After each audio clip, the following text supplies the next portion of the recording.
What's up, y'all? We back at it. For question one, the nonverbal expression that I decided to use was facial expressions, mainly because people be telling me all the time that like my face telling it all. Like no matter if the situation, it do matter. It mainly a situation when I'm not agreeing with something, when I'm not in the mood. Like people be telling me like I can just see it all over your face. But a little bit of info, as we all know, in different countries, different states, maybe cities, a facial expression tell a lot. It can definitely tell what you're thinking, or it also mean a lot of different things, and especially in other countries, it just mean a lot of different things, and you just will never know how somebody truly feeling, especially outside of the U.S. But what I thought was interesting, the reason why I picked this one was mainly because right here, I'm screenshotted it. It says, those who smile least are 5 times more likely to divorce someday. Like, that is a crazy stat. Like, why do somebody know that?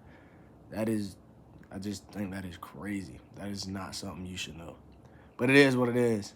On the question two, identify a conflict you had with a partner or just anybody, and then use one of the 3 models. Okay, I'm going to use the STLC model to stop, think, listen, communicate.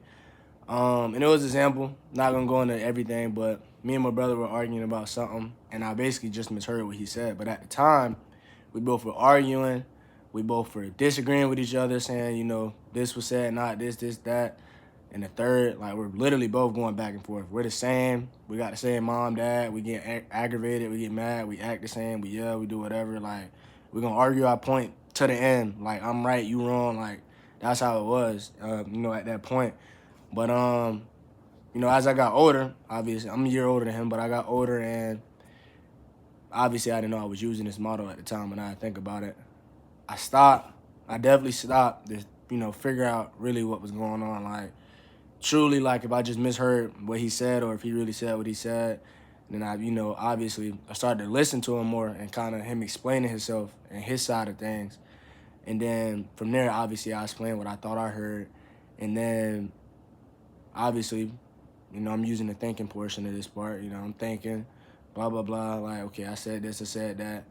And then we obviously communicated. And it's weird because, you literally do all of those in one. Like, you will stop, you will listen, you will think, you will end up communicating all at the same time. But the STLC model is the model that I use, and I feel like the outcome, the next day, not that night, but the next day was positive from it because then he understood where I was coming from, and that's really about it, to be honest. And then for number 3, basically what I thought was beneficial from the TED Talk, the biggest thing I took away from it, and I got it right here, is basically just you're allowed to be vulnerable, show your emotions and your expressions, however you feeling.